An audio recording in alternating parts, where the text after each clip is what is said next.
everyone. This is Joseph from Living TV.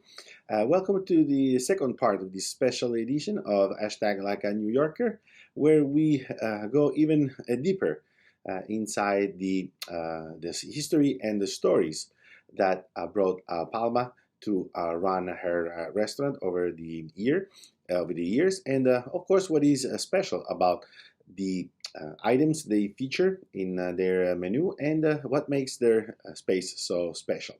So I hope guys you will enjoy the show, and don't forget to subscribe our channel and turn on all the notification, and let's hear directly from Beatrice.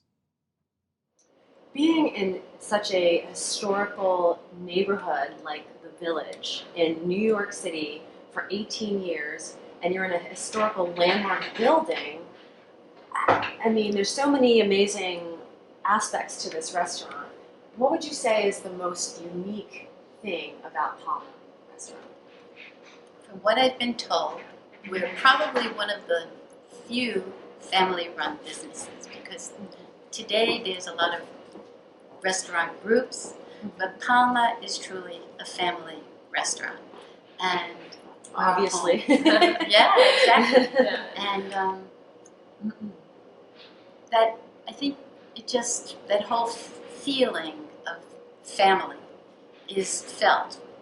We do everything from our heart, and I want to feed my guests what I would my family.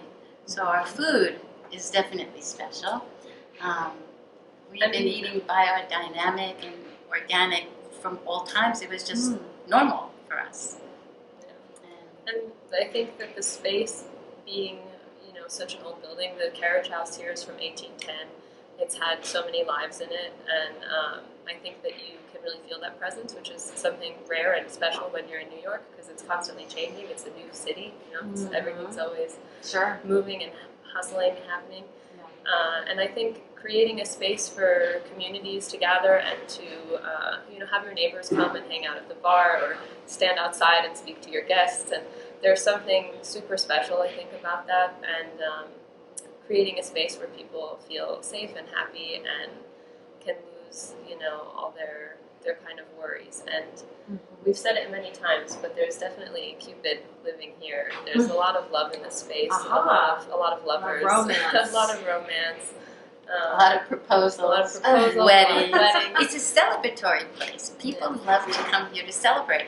And the one thing that I think is great is it really developed organically, don't you think? I mean, we didn't intend to have a restaurant. I mean, it was meant, we had a tiny little 35-seat restaurant in the beginning. It was just the front room off of the street, yeah.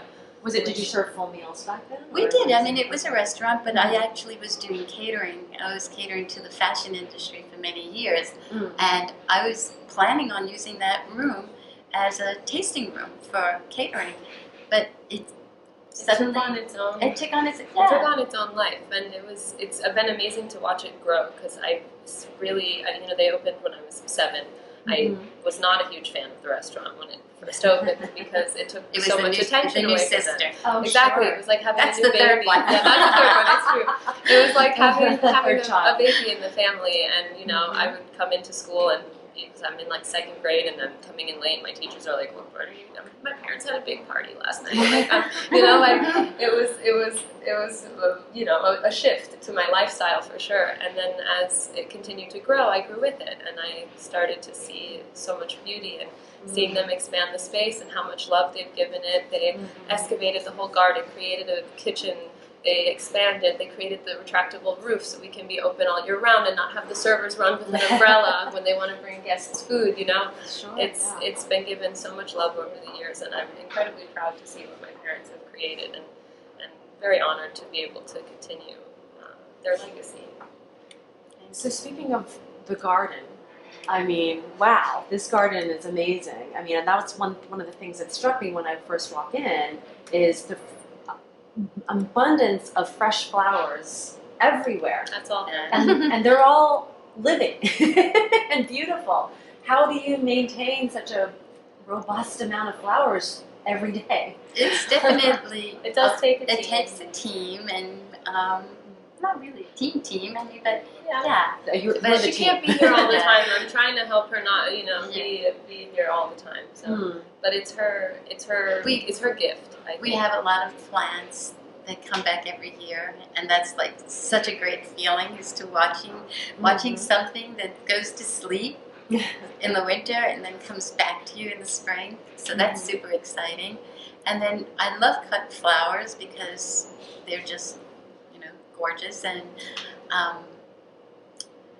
I like when people come here and it makes them happy. So for me, it's a gift to everybody. So it's become a part of Palma, and it's a gift. It's a gift from God. I always say God was in a really good mood the day that He created flowers, and so I pass it on. Now tell me. It's so fun too. Sorry, but it's so fun too when you see customers and they want to touch it, but they don't want to touch it. So they're like trying to see if it's real or not, and then you'll come by and you'll be like, everything's real. Touch whatever you want. One day I saw somebody and they were sitting there, and I heard them and they were going like, it's not real, and I said, oh, I should go over and say something, and then I was like, no, I'm not going to say anything. So inside of me I kept saying, please go touch the flowers, go smell the flowers, go touch the flowers. And so somebody got up from the table, walked over to a rose, and just touched it. And she said, it's not real. And it was. And I was like, okay, I give up. Yeah. And because roses have that beautiful, silky feeling. Right. And it's funny too because I always tell her because she's a perfectionist, she's Virgo. She Say no more. she wants everything to be wonderful, as best as it can be. And so for me, when I see a droopy flower, I always come over and I'm like, don't worry, people know they're real. When you see one drooping flower, everybody knows that they're not fake. There has to be some imperfection Exactly. somewhere. Yeah. It's like when you find the ugly vegetable at the market. Like, they're just as good. That's good the luck, vegetable right? that you're supposed to eat. It's the one that doesn't have any chemicals on it. Exactly. And life was not meant to be perfect. And so it's the imperfections, which is also part of Palma. I absolutely embrace imperfection. I find the perfection in the imperfection. What I love is things that are real and alive, and I find that people really relax. I mean, it's such a nice feeling to come here and feel at home, and that's the beauty of Palma. Yes, it doesn't feel. You feel like you walk into somebody's home. I mean, this literally feel like it's somebody's This dining was our room. or kitchen someone's- table when I grew up. This exact This table. was our kitchen table. Oh wow! So it feels right. Everything feels very like rustic or traditional. Those are two words that I love that you said, rustic and traditional. I love the word rustic And alive. Traditional, everything we do is traditional. As a matter of fact, in the way that we cook, it's basically traditional. Our recipes are traditional, and our method of cooking is traditional. Our pasta is all handmade, Wow. and everything is done without machine. And So really taking care, absolutely, like the personal touch. Absolutely. And taking time, because Mhm. time is a gift. And Sure. we developed a gluten-free pasta, which I'm really proud of it because it's absolutely delicious, and people don't really get. I don't even like saying it's gluten-free because some people will go, "Oh, I don't want Yeah, gluten-free." it's true. Some people will ask, like, "Oh, They'll can I think get it it with the tastes glutinous less. pasta?" Yeah. And we're like, "No, just try it. Just Like, try you it. won't know the difference." And they don't. nobody, they just love it. So it's actually, I it's did called this cacio taste test with my pepe friends last night, ravioli or agnolotti with cacio pepe, and it's so good.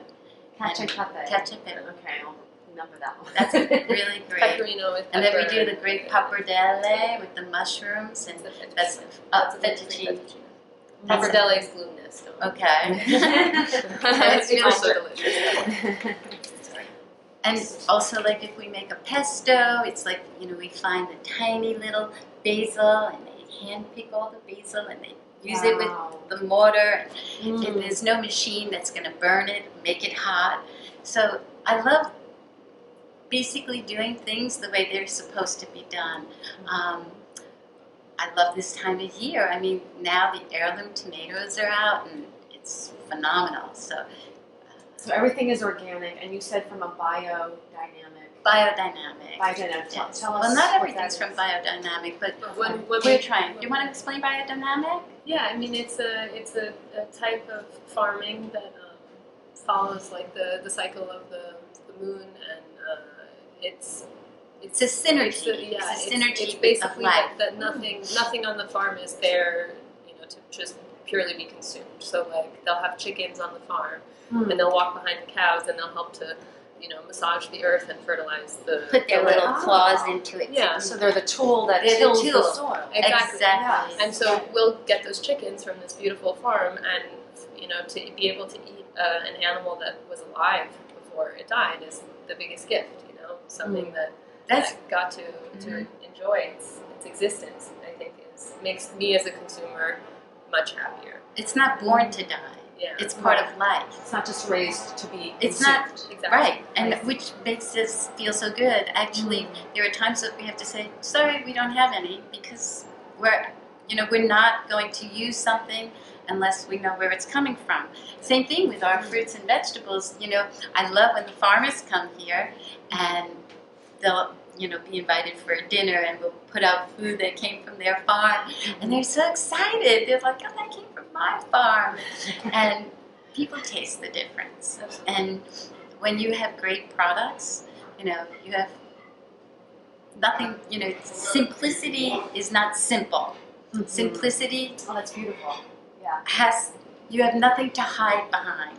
Mhm. So when you give the best ingredients and you care about what you're doing, you're gonna get the best. Mm. That's beautiful. You like it. It's awesome to live upstairs.